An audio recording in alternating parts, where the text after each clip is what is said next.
y si la sabiduría no estuviera en los libros, sino en los pies que aún caminan, en las manos que aún cuidan, en los ojos que ya lo han visto todo, y aún así eligen esperar? Bienvenido a la villa de los colores sucios, donde la vida, aunque cansada, insiste en florecer. En la aldea de los colores sucios, nadie recordaba quién había dado nombre a la plaza.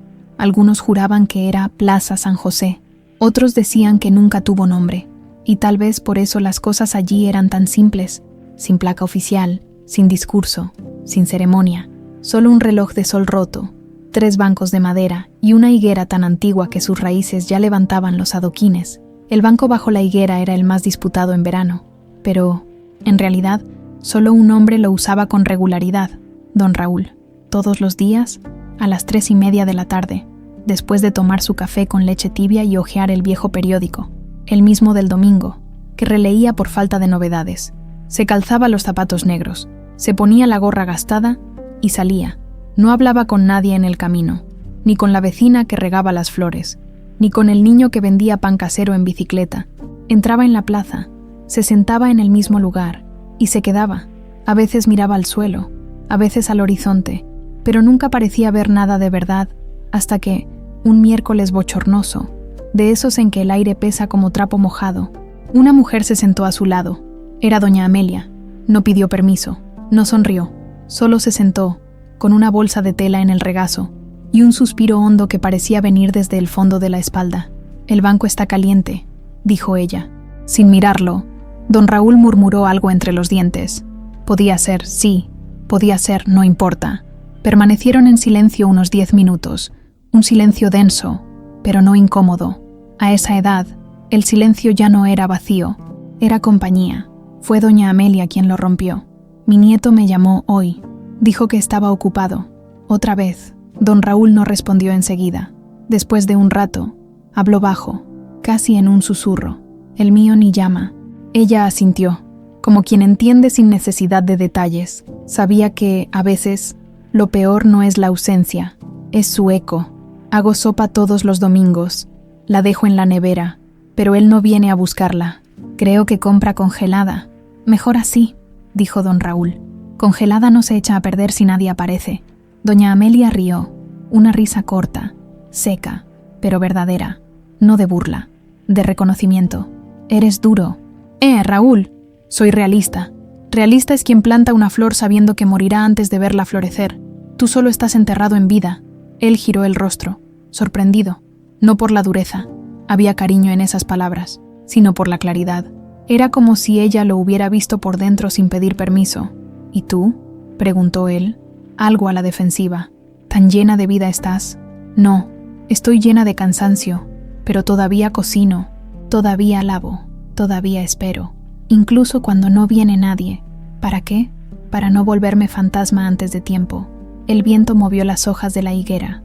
Una hoja seca cayó entre los dos. Don Raúl miró sus manos, viejas, manchadas, con venas salientes. Pensó en el reloj de bolsillo dentro del chaleco, detenido a las 4:17 de la tarde del día en que su hijo se fue, hace 23 años. Nunca lo arregló, nunca lo sacó del bolsillo.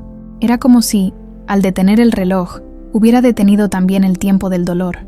«Me detuve», murmuró. «Todos nos detenemos», dijo doña Amelia, «pero luego hay que decidir, quedarse parado o dar un pasito, aunque sea solo para cambiar de posición en la silla». Él no respondió, pero esa noche, antes de dormir, sacó el reloj del bolsillo. No lo arregló, solo limpió el polvo con la punta de la camisa, luego lo guardó de nuevo, pero esta vez, en el bolsillo izquierdo, cerca del corazón. Al día siguiente, volvió al banco. Doña Amelia ya estaba allí. «Traje café», dijo ella, extendiendo un vasito de plástico. «No bebo café por la tarde. Este es de la mañana». Se enfrió. Él lo tomó, lo bebió. Estaba amargo, tibio, perfecto. En los días siguientes, se siguieron encontrando. A veces hablaban del precio del frijol, de la gripe que andaba fuerte, de la iglesia que iban a hacer fiesta de San Juan. Otras veces, solo se quedaban. Pero el banco ya no crujía como antes, o tal vez era solo que, con 2 cuerpos allí, el peso se distribuía mejor. Don Raúl aún no había perdonado a su hijo. Doña Amelia todavía esperaba una llamada que tal vez nunca llegaría, pero algo había cambiado. Ya no cargaban solos, y esa, tal vez, sea la primera evolución del espíritu, descubrir que no es necesario ser fuerte todo el tiempo, solo estar presente, porque a veces, la cura no viene de una gran decisión, viene de un banco compartido, de un café enfriado, de alguien que se sienta a tu lado y dice, sin miedo, el banco está caliente, y de repente, el mundo parece menos vacío. Don Benedicto se despertó temprano, como siempre, no por necesidad, ya no tenía horario para nada, sino por costumbre.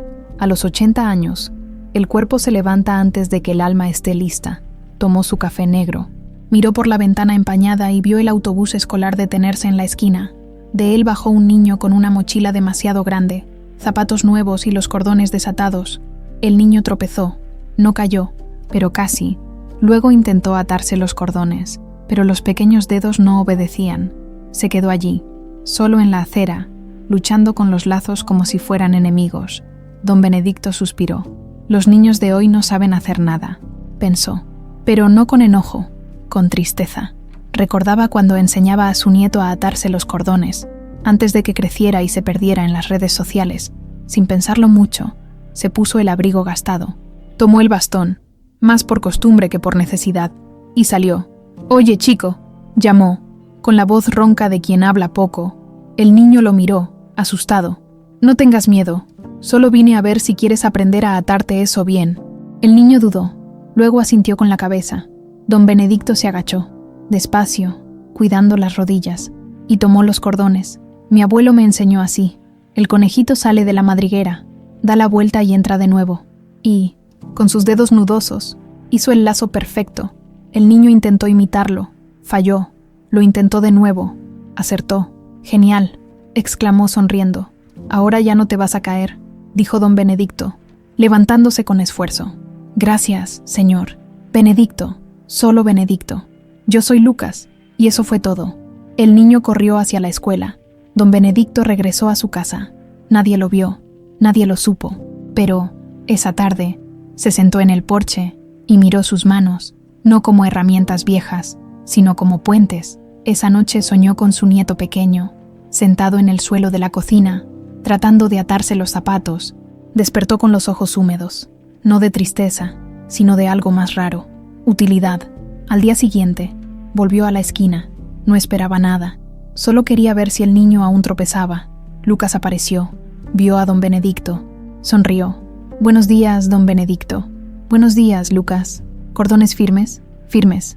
Y siguió caminando, pero antes de doblar la esquina, miró hacia atrás y saludó con la mano. Don Benedicto respondió el saludo. Sintió el pecho más liviano. En los días siguientes, el encuentro se volvió una rutina silenciosa. A veces intercambiaban 2 palabras, otras, solo un gesto, pero era suficiente para que don Benedicto comenzara a afeitarse de nuevo, a cambiarse de camisa todos los días, a dejar la puerta de entrada entreabierta, por si alguien necesita algo. Una tarde, la maestra del niño, una mujer de mediana edad, cabello recogido, mirada cansada, se detuvo frente a su casa. «¿Usted es el señor Benedicto?» «Sí, soy doña Marta, la maestra de Lucas. Él no deja de hablar de usted. Dice que usted le enseñó a atarse los cordones a la manera antigua». Don Benedicto se sintió incómodo. Fue solo un lazo. Para él, fue más que eso. Tenía vergüenza en la escuela. Ahora se siente capaz.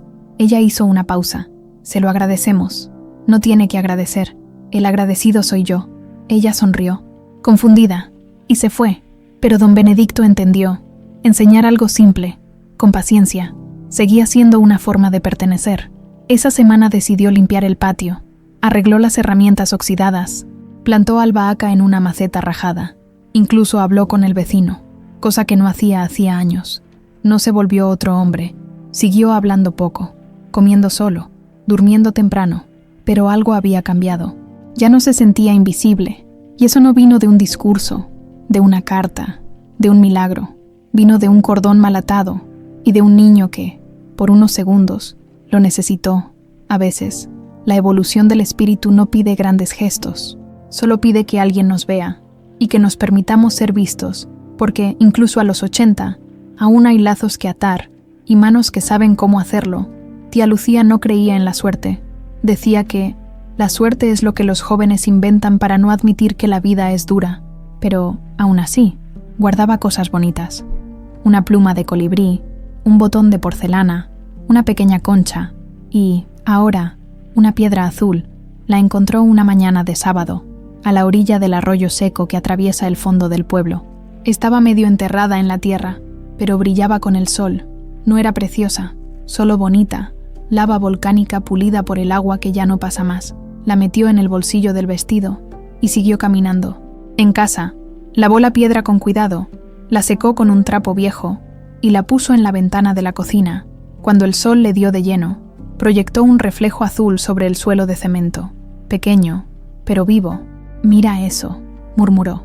«Hasta en lo seco hay color».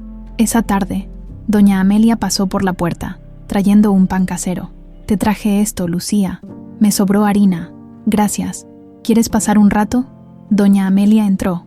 Vio la piedra en la ventana. «¿Qué es eso?» «Una piedra, nada más. Pero está brillando, porque el sol le da. Si estuviera en la sombra, nadie la notaría». Doña Amelia se quedó callada un momento. «A veces me siento así, en la sombra». Tía Lucía no respondió enseguida. Sirvió café. «¿Has notado cómo los niños juegan con cualquier cosa? Un pedazo de madera se convierte en caballo, una hoja en barco. No esperan a que el mundo sea bonito. Lo hacen bonito con lo que tienen. Yo ya no tengo ganas de jugar, Lucía. No es jugar, es mirar. Solo mirar con cariño». En los días siguientes, tía Lucía empezó a salir temprano, no con un propósito, sino con atención. Buscaba cosas pequeñas, una flor naciendo entre las piedras, el olor a lluvia antes de caer, el sonido de la campana de la iglesia resonando en la niebla de la mañana. Un día, vio a una niña llorando cerca del correo. Había perdido el autobús a la ciudad y llegaría tarde al trabajo de su madre. Tía Lucía se acercó. «¿Quieres que te lleve? ¿Usted tiene coche? Tengo piernas y un sombrero. Vamos andando. Llegaremos». Caminaron juntas durante 20 minutos. La niña, poco a poco, fue hablando del cansancio de su madre, del miedo a no conseguir el trabajo, de la vergüenza de usar zapatos remendados. Cuando llegaron, tía Lucía sacó la piedra azul del bolsillo. «Toma, para que recuerdes que, incluso en el día más gris, hay un pedacito de azul en algún lugar». La niña la aceptó, sin entender del todo, pero la guardó. De regreso, tía Lucía no se sintió útil ni heroica, solo presente. Y eso bastó.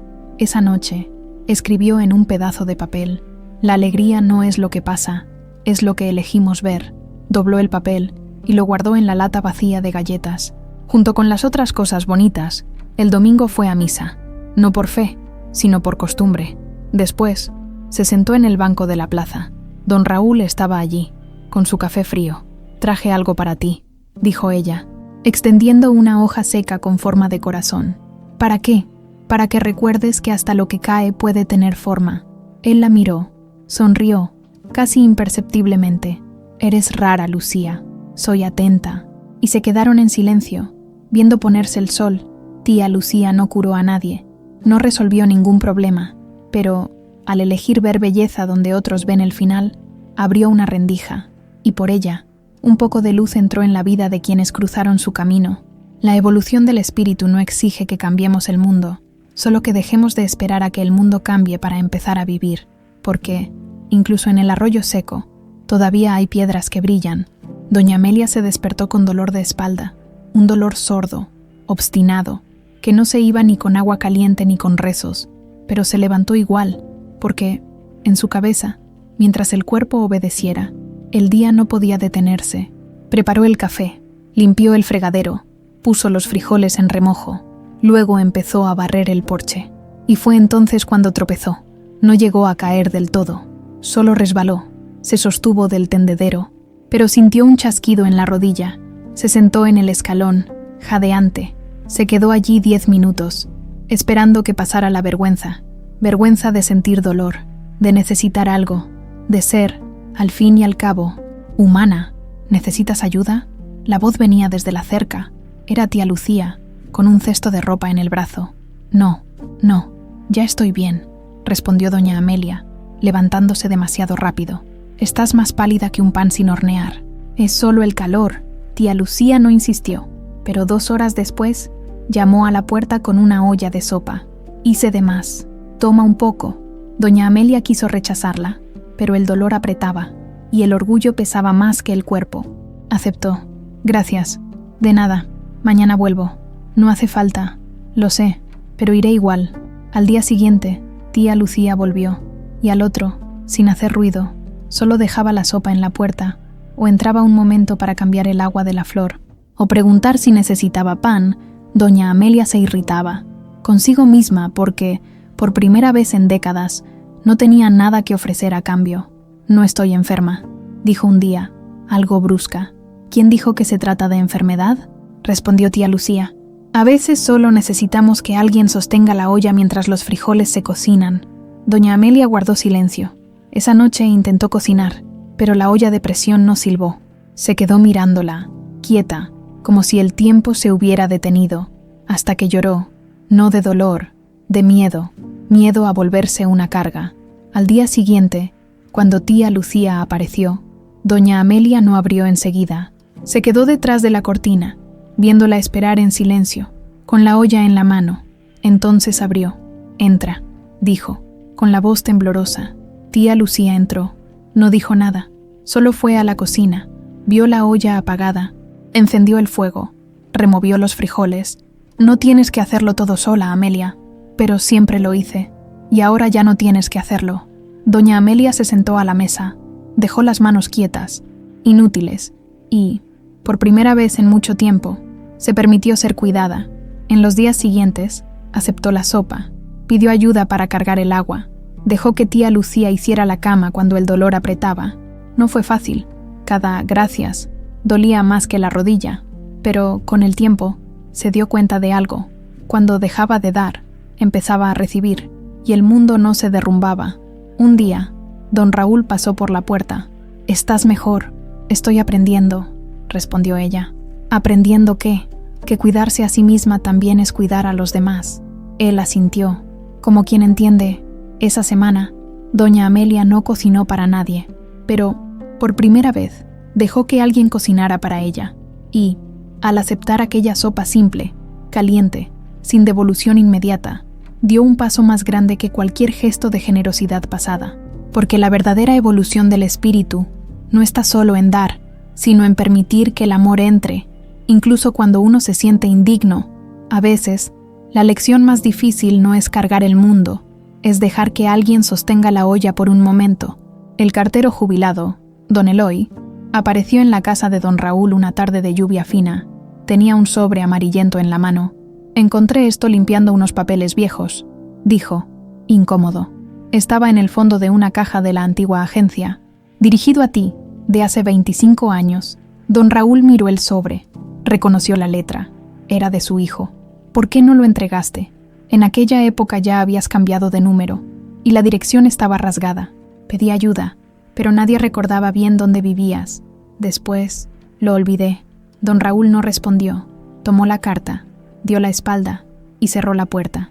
Se sentó en la silla de la cocina, miró el sobre durante casi 1 hora, no por miedo a lo que decía, sino por miedo a lo que aún sentía. Finalmente, la abrió.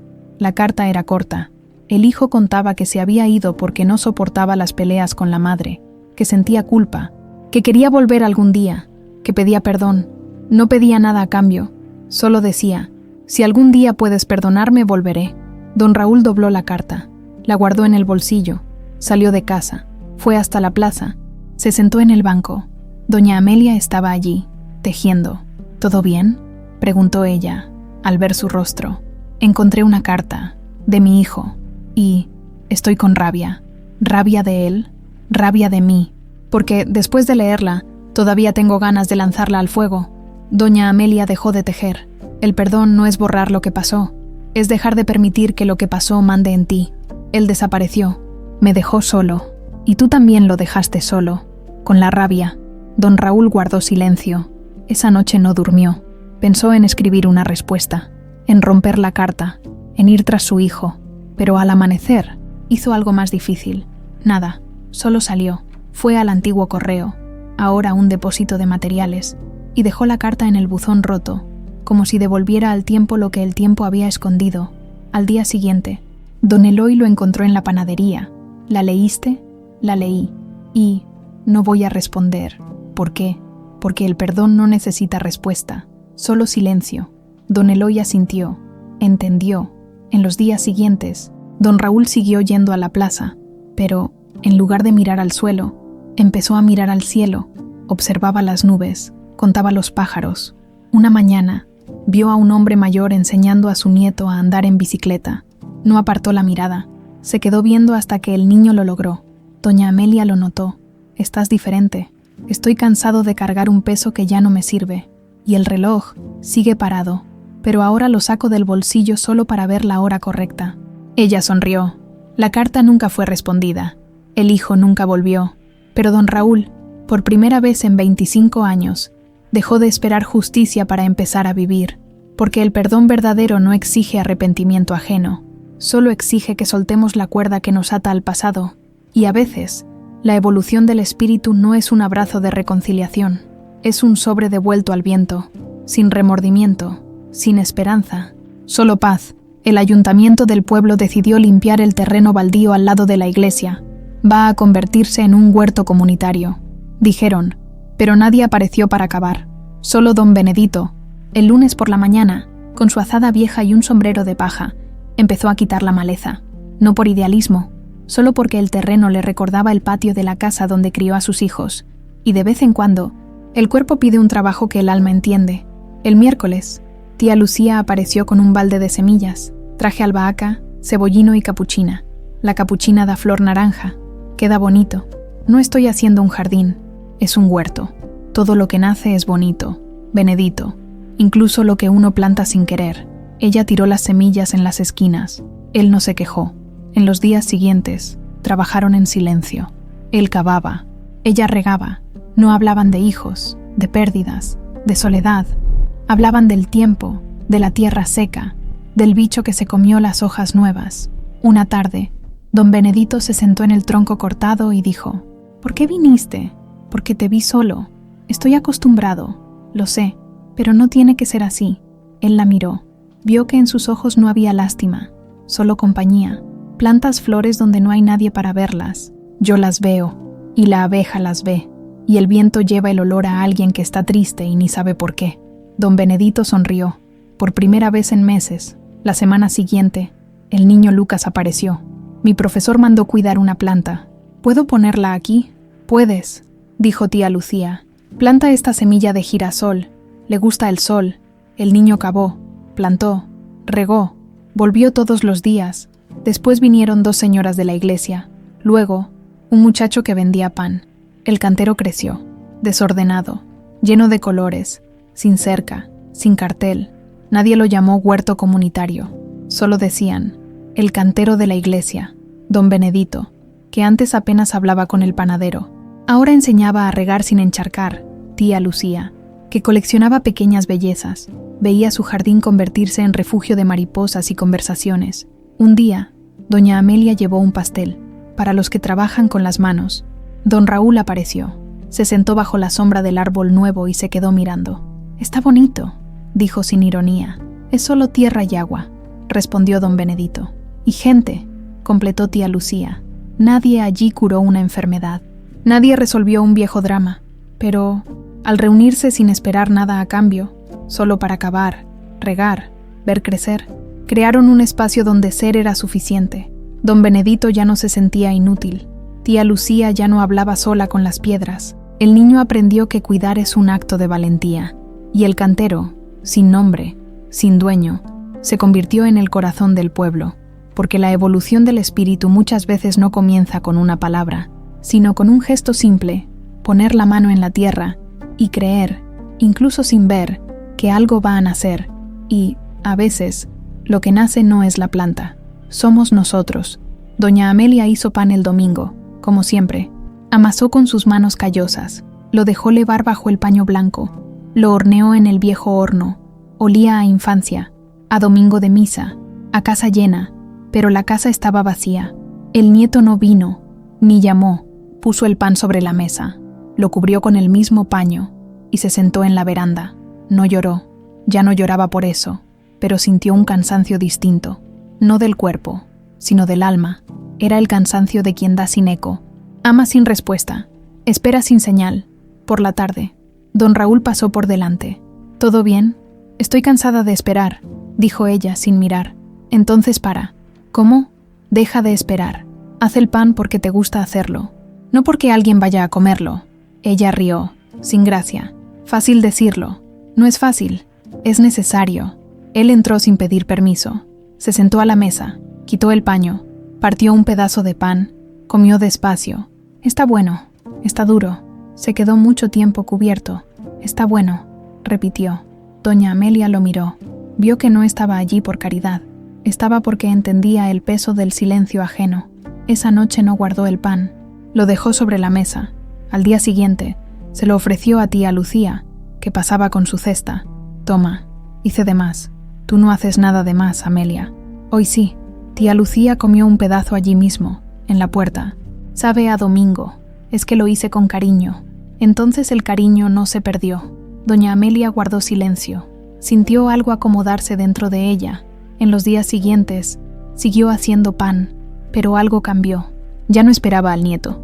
No ponía el plato especial, solo lo hacía, y, si sobraba, lo daba al cartero, a la vecina, al chico de la bicicleta. A veces nadie lo tomaba. Ella lo dejaba en la piedra de la acera con un paño encima.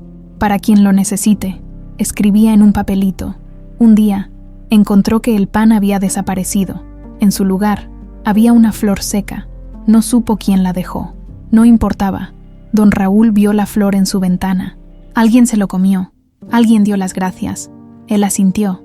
Esa semana, doña Amelia hizo menos pan, pero comió el primer pedazo ella misma, sentada a la mesa, con café caliente, sin prisa. Fue la primera vez en años que cocinó para sí, y al hacerlo, descubrió una verdad simple. Amar no necesita destinatario para existir, basta con hacerlo con verdad. La espiritualidad madura no busca reconocimiento, no espera retorno, solo da, porque dar, en sí, ya es pertenecer. Y a veces, el pan que nadie come alimenta más que el que todos elogian, porque lo que importa no es quién recibe, es quien, al dar, deja de necesitar prueba de que valió la pena. Nadie lo planeó, fue el niño Lucas quien empezó. ¿Hacemos una fiesta en la plaza?, preguntó un sábado por la mañana a tía Lucía. ¿Para qué? ¿Solo para estar juntos? Ella sonrió, dijo que sí. Al día siguiente apareció con una sábana extendida en el suelo, galletas caseras y jugo de maracuyá. Don Benedito trajo 2 bancos extra, doña Amelia, pan y queso. Don Raúl apareció con una radio vieja. No tocaba música, pero hacía ruido de fondo, como si el tiempo estuviera presente. No había fecha especial, no había decoración, solo personas sentadas, comiendo, hablando poco, mirando el cielo.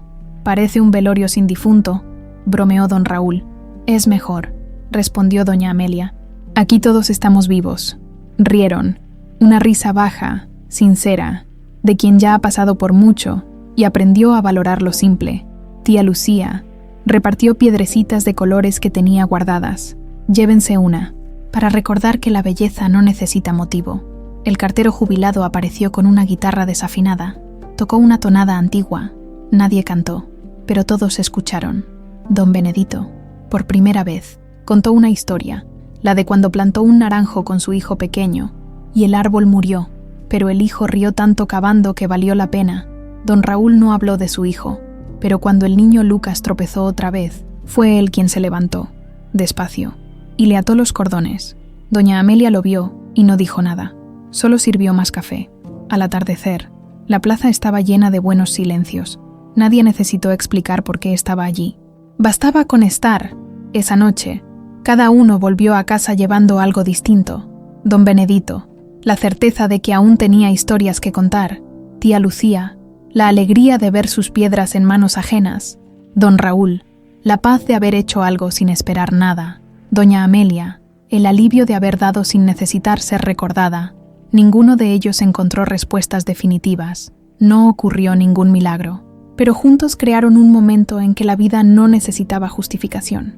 Porque, después de tanto buscar sentido, en el perdón, en la utilidad, en la belleza, en el cuidado, descubrieron que el sentido no se encuentra, Se vive, y vivir a veces, es solo sentarse en un banco viejo, comer pan duro, escuchar una guitarra desafinada y dejar que alguien te mire sin tener que arreglar nada. La semana siguiente no hubo otra fiesta, pero el banco de la plaza siguió ocupado, el cantero creció, las piedras se intercambiaron, el pan seguía apareciendo en la acera y los cordones del niño, siempre bien atados, la villa de los colores sucios no cambió en el mapa, pero, para quienes vivieron esos encuentros, nada fue igual, porque la verdadera evolución del espíritu no es llegar a un destino, es darse cuenta, un día, de que tú ya eras el camino y que incluso con los colores sucios, la vida puede ser luminosa cuando se comparte con verdad.